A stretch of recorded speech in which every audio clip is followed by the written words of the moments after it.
It's actually happening, guys. Bitcoin above 40K, XRP moving along with Bitcoin as well. But there's an ominous feeling about gold. Why? Because it just pumped, guys, right? And when gold pumps, as we can see, this is crazy, guys. It created a new all-time high. Look at that. That's insane. It broke out, right? They're about to release gold from all the suppression that's been happening over the years, guys, right? Gold is going to go ballistic. We do know that for a fact. But I was hoping gold would have stayed a little bit lower before, because I wanted to buy some before the collapse, right? But if it does go up, so it be. But the feeling about gold, guys, the odd part about this is that when gold pumps, people are hedging, right? So this possibly means something is incoming in the year. Which year, guys? 2024. Think about it. We're going to be talking about it more in tomorrow's video, guys. So hopefully these cryptocurrencies start moving, right? Up and up and up and up. Let's see what happens, but things are getting quite exciting, guys. 2024 is about to be an amazing year, to say the least. Tomorrow, this is happening from XRP Drops. Brad Garlinghouse as keynote speaker. This event called Boston Institutional Digital Asset Forum, as we can see. So this is supposedly taking place tomorrow, guys. So I'm going to keep an eye out to see what, obviously, Brad Garlinghouse speaks, right? We may want to listen to. So let's see what Brad Garlinghouse has to say, guys. And an inside perspective of the global digital asset ecosystem. Wow. And there's going to be a few other people here as well. Look at Solana. That's crazy. Then we have Forbes. Forbes came out with an article, guys. Again, I'm just so excited. I don't know. I'm just looking at prices. I can't go sleep, guys, right? The volatility is going insane. Insanity. It's just going crazy. Up and down movements. But hopefully they leave everyone behind, guys. You know what's crazy? We got bullish. You guys want to know when we got bullish? Right here. I'll show you guys. I'm going to show you guys with XRP because we called the bottom on it. Right here, guys. We got bullish literally on this day, June 15th, or around this time frame when XRP bottomed out, right?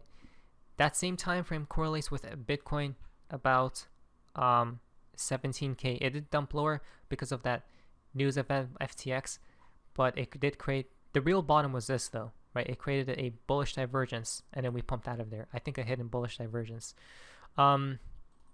But back to this article, guys. 2024. Forbes came out with, mark your calendars, people. January 2024 spot ETF approval would be an event that would lead to new capital inflows into the asset class, including XRP. Wow! Guys, XRP is finally being on the mainstream news, right? Finally. Again, this may be an early indicator of XRP exploding to the upside, guys, right? Oh, wow. I can't believe it, guys. So let's read this. Mark your calendars. Date revealed as huge as $17 trillion Bitcoin ETF countdown suddenly begins. Right, heralding Ethereum, XRP, and crypto price chaos. ETFs followed by Wall Street giants that manage a combined $17 trillion, which they're going to flood it into cryptos, it seems, as Bitcoin spot ETF approval window is officially January 5th to January 10th. I hope they delay it, though. I hope this happens, guys. You guys want to know my game plan? I don't know if this will. Seems like a slim chance, but I believe April of 2024, guys, right around the Q1, Q2 timeframe, around this area, is when a Black Swan event occurs. So if they could delay till then, guys, right, that'll be a perfect indication that that's going to be the top, right, the top of Bitcoin. And if Bitcoin can create a new all-time high, that's going to be amazing, right, before the halving date as well. The halving, and if I'm not mistaken, the SEC event for the SEC. The Ripple versus SEC case takes place in April as well, guys, right? So there's so many things incoming. It's going to be pretty realistic. So that's what I hope, guys. Hopefully they do delay it, right? So there could be more momentum as well. But if they do come out with it January, there's going to be a lot of volatility, right? We may cool off, we may dump a bit because buy the rumor and sell the news events, guys, right? But hopefully they do delay it. If not, then it is what it is. We're still going to be pumping, in my humble opinion, off an HFI's quote. Really, this means that any potential approval orders are going to come on either Monday, January 8th, Tuesday, January 9th, or Wednesday, January 10th. Mark your calendars, people, end quote. Wow, so they got a date for this event. This event would be considered a net positive for new capital inflows into the asset class. But wait a moment, including Ethereum and XRP, right, as well as other major cryptocurrencies, they listed Bitcoin because that's a Bitcoin ETF, Ethereum, and XRP, guys. Finally, it may truly be time, hopefully, right? Especially when these giants, institutions, and everyone's coming into play, guys. I told you, if I were as sinister as them, guys, I would activate every ETF, every ETP, every index fund for cryptocurrencies to lure everyone in, guys, into this asset class, right? Explode these cryptocurrencies to the highest potential possible, and then rug pull everyone when everyone's sleeping, right? Then we see 2023 institutional investor report are already purchasing XRP, staying the course institutional investor sentiment toward blockchain and digital assets, right, of April 2023. They came out with which types of cryptocurrencies does your firm allocate to currently? Choose all that your firm owns. So Bitcoin is obviously number one as we speak. Ethereum right beside Bitcoin. Then third place comes in about Solana, right? So that's surprising. Not really, guys. Solana is a VC type of coin, right? It's all manipulated and centralized. Then XRP. At least XRP is in that same type of basket, right? Solana is already... It's just heavily manipulated, guys. I guess the reason why they're investing into all these coins is because of the speculation run, right? And look what it shows right here. It says right here, of the 119 firms with current crypto allocations, 119. Next up, from Binance, soon, right? Time to get your Binance Web3 wallet set up. So it seems as, guys, if I'm not mistaken, Binance is trying to onboard the next billion people into cryptos, right? We told you that's how the rug pull, the greatest rug pull, will occur, guys. If literally majority of the world, right, gets into cryptocurrencies and then they collapse it, everyone goes broke, right? So that's why we got to be very careful. This is why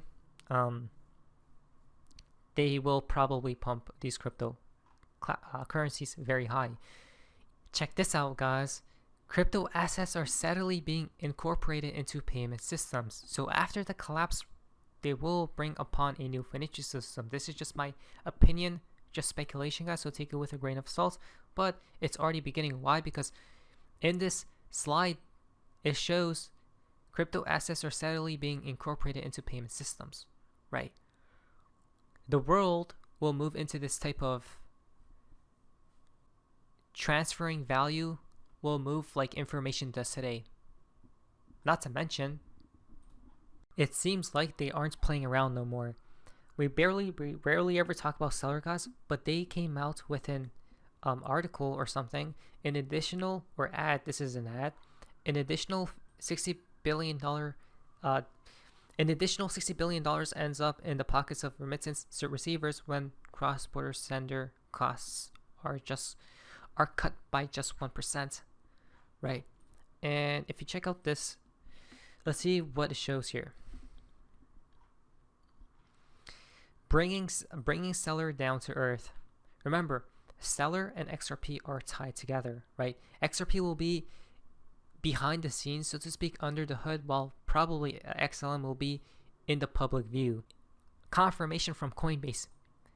They say institutional money has arrived into the crypto market. What? Begin with the demand. In terms of the crypto trading and associated services, where have you seen the most demand from your client base? I will. Thanks very much for having me. Just before I answer this question, it's worth giving a bit of context about the formation of crypto as an asset class. So over the last 20 years, new markets have been created and adopted by institutions. We're talking about FX, treasuries, credit, EM, commodities, derivatives, structured products, and so on. Typically, it takes around 3 to 5 years before clients and their banking and trading partners all adopt a new vertical. But in 2021, crypto markets compacted a 5-year into a 1-year cycle. The end of 2020 kicked off an institutional onboarding year in 2021 as traditional finance participants started to engage in crypto ecosystem in earnest. Institutional clients' volumes basically 10x as they traded $1.1 trillion in volume in cryptocurrency on Coinbase, up from $120 billion the year before. So now to answer your question, I would say every type of institutional investors have been very much involved in 2021, and each for their own reasons. So let's start with hedge funds, which are the primary users and who are using our flagship prime brokerage services to create, maintain, and refine their edge in generating alpha. The second bucket is VCs. And they continue to deploy capital in the crypto economy as digital assets and blockchain technology are increasingly viewed as providing uncorrelated returns.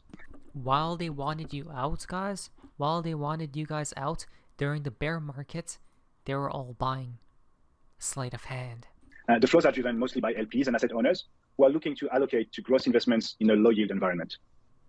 The next bucket, family offices, they enjoy lower regulatory and shareholder obligations compared to institutions. And that enables them to be more future forward and seek higher growth strategies. I would say that they were the earliest entrants to crypto as long-term investors. And this was also driven by the next generations that are more open to crypto and digital assets than their parents. Now, to a lesser degree, I would say asset managers, who are the gatekeepers of roughly 200 trillions of capital, their investment mandates and fiduciary duties are unfortunately requiring much longer due diligence. So adoption is taking time with this group. And it's, however, a question of when, not if. And at Coinbase... a question of when, not if. We're heading towards this new world, guys, and they all want a piece of their piece of the pie, right? This is why I'm in cryptocurrencies. I don't want to miss this train or rocket ship, right? We still haven't seen the crazy part yet, though. That's the most insane thing. We front ran the institutions, the banksters, the companies, right? All of them, but they were here from the beginning because they created the damn thing. Being a publicly listed company, we're playing a huge role thanks to a very robust suite of products and services for this micro segment. Finally, the last segment is about corporates. Very different is not necessarily about investment, but the utility function of digital assets beyond the investment aspect of tokens resonates very strongly with them. Use cases such as merchant payments, treasury management, and NFTs to better engage with their clients and fans are proof that this segment is re-entering as an early adoption phase. There we go. So, what do you guys think? We're heading towards this new world, guys. We're heading towards this new world. Things are looking quite well. We're going to see what happens in the near future. Now, financial-wise, things are moving or accelerating, to say the least. But anyways, that's all for you guys. See ya.